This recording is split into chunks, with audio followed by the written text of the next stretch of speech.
P S L اپنی آب و تاب سے جاری ہے اور آج بھی ایک میچ کھیلا گیا لاہور کے قذافی اسٹیڈیم میں. پشاور زلمی بابر اعظم کی ٹیم اور راول پنڈی پنڈیز محمد رضوان کی ٹیم آمنے سامنے تھی. ہائی سکورنگ گیم ہوئی. کیسے ہوئی, کیا سکور رہا اور کہاں پر بھول چوک ہو گئی راول پنڈی پنڈیز سے کہ وہ یہ بظاہر جیتا ہوا میچ ہار گئی. ان تمام تر چیزوں پر بات کریں گے. میں ہوں محمد وسیع شاہ اور آپ دیکھ رہے ہیں 365 ڈیجیٹل. ناظرین, پی ایس ایل جاری ہے 11واں ایڈیشن اور میچز صرف 2 شہروں تک محدود ہیں, لاہور اور کراچی میں. اور آج کل جو میلہ سج رہا ہے وہ لاہور میں سج رہا ہے. اور آج ایک بہت امپورٹنٹ میچ کھیلا گیا کہ سابق 2 T20 کے کپتان بابر اعظم اور محمد رضوان کی ٹیمز آمنے سامنے آئیں.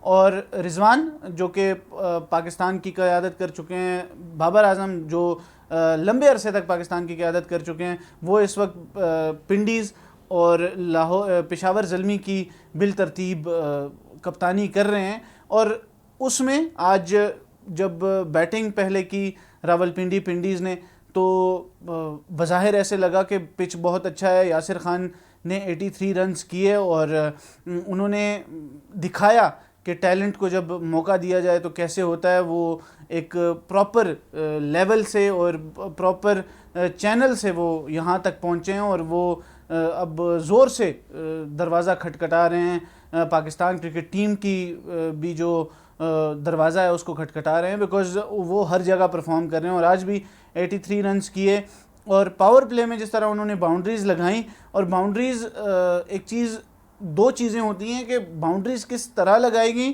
اور باؤنڈریز کیسے لگیں, ایج لگے یا کچھ. تو جب آپ انہیں دیکھتے ہیں, انہیں کھیلتے ہوئے دیکھتے ہیں, تو وہ مڈ وکٹ بھی کھیلتے ہیں, وہ سامنے بھی کھیلتے ہیں, وہ ایکسٹرا کور بھی کھیلتے ہیں. تو آلموسٹ وہ 360 ڈگری گراؤنڈ کو پورا یوز کرتے ہیں. لیکن وہ اننگز ناکافی رہی. وہ کیوں ناکافی رہی اس پہ ضرور بات کروں گا میں, کہ جہاں پر محمد عامر ہوں, جہاں پر نسیم شاہ ہوں, پاکستان کرکٹ ٹیم کے 2 مین بولرز, عامر چونکہ ریٹائر ہو گئے ہیں لیکن نسیم شاہ اس وقت بھی پاکستان ٹیم میں کھیلتے ہیں اور مستقل رکن ہیں اس کا. تو یہ تمام تر چیزیں دیکھنی ہوں گی. لیکن اگر بیٹنگ کی بات کریں تو مجھے یہ لگا, ان پاپولر اوپینین ہوگا, لیکن رضوان کی سست روی نے تھوڑا سا سکور جو 214 ہوا وہ 230 بھی ہو سکتا تھا اور وہی شاید ڈیفرنس بھی پڑا. لیکن کوئی اس چیز کو مانتا نہیں ہے. لیکن میں ہمیشہ سے یہ کہتا ہوں کہ رضوان ہمیشہ ہی اپنی ٹیم کو نقصان دیتے ہیں بجائے دوسری ٹیم کو نقصان دینے کے. تو یہ چیز ہے. یاسر نے اچھی بیٹنگ کی.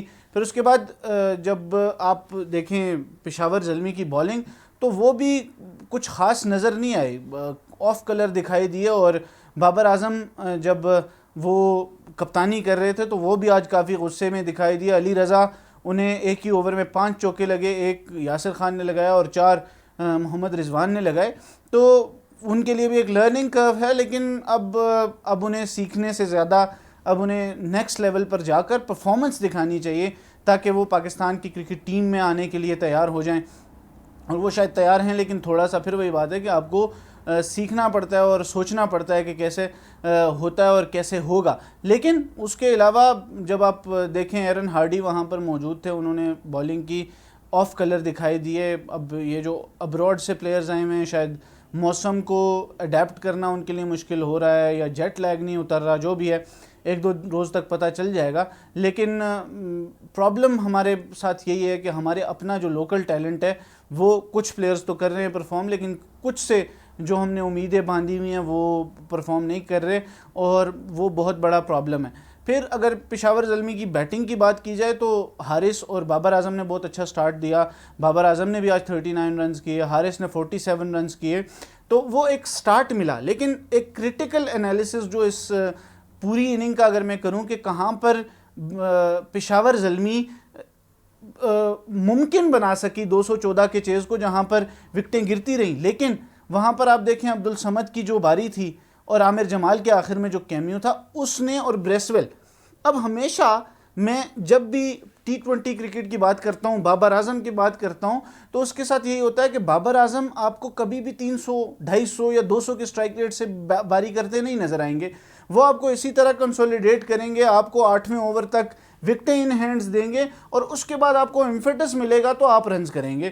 لیکن ایسا ہوتا نہیں ہے جب وہ پاکستان کی جانب سے کھیلتے ہیں یا کسی بھی اور, اس سے پہلے پشاور زلمی میں بھی ایسے نہیں ہوتا تھا, لیکن آج پہلی بار ایسا ہوا. اور دیکھ لیں کہ 214 بھی چیز ہو گیا کیونکہ بریسویل کی اننگز آئی, عبدالصمد کی اننگز آئی اور عامر جمال کا کیمیو آیا. جب یہ تینوں چیزیں ہوئیں تو آپ دیکھ لیں کہ 214 بھی ایک اوور پہلے آلموسٹ پانچ بولیں پہلے وہ چیز ہو گیا. اور یہ جب ہوتا ہے تو کانفیڈنس ملتا ہے. 200 رنز 214 رنز نہ ہر روز کوئی بنا پاتا ہے اور نہ ہی ہر روز چیز ہوتے ہیں. بنوا پانا میں نے آپ کو بتایا کہ جو پشاور زلمی کا جو بالنگ اٹیک ہے وہ آف کلر نظر آ رہا ہے اور انہیں بہت ساری چیزیں کرنی پڑیں گی. اچھی سفیان مقیم نے اچھی بالنگ آج نہیں کی, علی رضا نے اچھی بالنگ نہیں کی, ایرن ہارڈی نے اچھی بالنگ نہیں کی. اور ناٹ ٹو فرگیٹ کہ 200 ہر روز چیز نہیں ہوگا.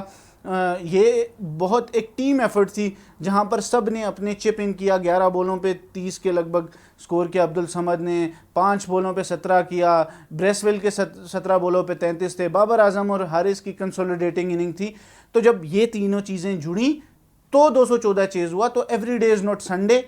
آج سیٹرڈے تھا لیکن میں نے انگلش ایڈیم یوز کیا کہ every day is not Sunday, اور 200 چیز ہر دن نہیں ہوتا.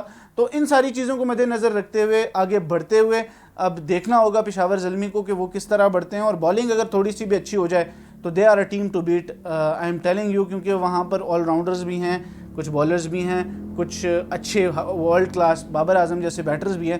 لیکن بالنگ جب تک, وہ کہتے ہیں نا batters one you matches and bowlers one you tournaments, تو اگر بالنگ اچھی نہیں ہوگی تو پھر پرابلمز ہوں گی. اس کے علاوہ یہ میچ تو ہو گیا اور پشاور زلمی نے 5 وکٹوں سے بآسانی پھر مجھے کہنا پڑے گا کہ ایک اوور پہلے تقریباً میچ کو جیت لیا. اور یہ بہت بڑی ایک اچھا سٹارٹ ہے, کانفیڈنس بوسٹر ہے بابر اعظم کے لیے اور ان کی ٹیم کے لیے کہ انہوں نے ایک تگڑی ٹیم بظاہر جو لگ رہی تھی وہ انہیں شکست دی. اور نسیم شاہ 3.3 اوور میں 37 رنز دیے انہوں نے, عامر 4 اوورز میں 49 رنز دیے اور وہی ڈیفرنس ثابت ہوا. اس کے بعد نسیم شاہ کی بات کی جائے تو انہیں پی سی بی نے اس ٹویٹ پر, متنازع ٹویٹ پر شو کوز نوٹس جاری کر دیا ہے جو انہوں نے پی سی بی جہاں پر مریم نواز صاحبہ کا استقبال دکھایا جا رہا تھا, اس ویڈیو کو ری پوسٹ کرتے ہوئے انہوں نے کچھ لکھا تھا اور ان کو اس پر شو کوز نوٹس ہو گیا اور وقت کے اندر جواب دینا لازمی قرار دیا گیا ہے پی سی بی کی جانب سے. اور اگر ہیکنگ ہوئی ہے تو ہماری سیکیورٹی اتنا, اگر آپ ایک پبلک فگر ہیں تو آپ کو اپنے جو اکاؤنٹس ہیں ان کو مانیٹر اچھے سے کرنا چاہیے. اور پھر دوسری چیز یہ ہے کہ اگر نسیم شاہ کوئی اپنا سوشل میڈیا ہینڈلر انہوں نے رکھا ہوا ہے اور وہ سوشل میڈیا ہینڈل کرتا ہے تو پھر ان سے بھی پوچھ گچھ ہونی چاہیے. لیکن اس طرح کے وقت میں کہ جب پاکستان میں اور بہت کچھ چل رہا ہے اور نیگیٹیوٹی بہت زیادہ ہے, تو وہاں پر ایسی چیز آنا اور ایسے پلیئر کی جانب سے آنا, وہ آج ریفلیکٹ کیا ان کی گیم پر بھی, تو یہ بڑا افسوسناک ہوتا ہے. لیکن اب ان سے کہا گیا ہے وہ اب جواب دیں گے, جواب جمع کریں گے تو پھر پتہ چلے گا. ابتدائی طور پر یہ کہا گیا تھا کہ ان کا اکاؤنٹ ہیک ہو گیا, اور مجھے بھی یہی لگتا ہے کہ ہیک ہوا ہوگا کیونکہ ایک ذمہ دار کرکٹر ہونے کی اور پاکستانی شہری ہونے کے ناطے وہ کبھی بھی, آپ کا اوپینین ہو سکتا ہے کسی بھی قسم کا, لیکن آپ سینٹرلی کانٹریکٹڈ ہوں اور پھر اس کے بعد آپ پبلک فگر ہوں تو آپ اس طرح کی چیز نہیں کرتے. اور آپ کسی کو سپورٹ کریں کسی کو نہ کریں, سیاسی کسی سے اختلاف کریں یا کسی کے حامی ہوں آپ, وہ ایک الگ چیز ہوتی ہے. لیکن آپ کبھی بھی اس طرح پبلکلی آ کر اس طرح کی چیز, اور وہ بھی نیگیٹیوٹی, آپ کسی پر کنسٹرکٹیو کرٹیسزم کر سکتے ہیں لیکن اس طرح کی چیز کرنا اچھا نہیں ہوتا. اور امید یہی ہے کہ نسیم شاہ کا بھی ایکس اکاؤنٹ جو ہے وہ ہیک ہو گیا ہوگا, کیونکہ اس طرح کی چیز آنا مجھے نہیں لگتا کہ انہوں نے جان بوجھ کر یہ کیا ہوگا. تو یہ تمام تر چیزیں ہیں, ایک طرف پی ایس ایل چل رہا ہے, ایک طرف یہ کنٹروورسی روز ایک نہ ایک کچھ نہ کچھ آ جاتی ہے. کبھی کٹس کی کنٹروورسی ہے, کبھی کراؤڈ کی کنٹروورسی ہے, کبھی نسیم شاہ کے ٹویٹ کی کنٹروورسی ہے. لیکن اس کے ساتھ کرکٹ جاری و ساری ہے اور زور و شور سے جاری ہے. اور پاکستان سپر لیگ دیکھتے رہیے آپ بھی, اور اگلی ویڈیو تک کے لیے مجھے اجازت دیجیے. اللہ حافظ.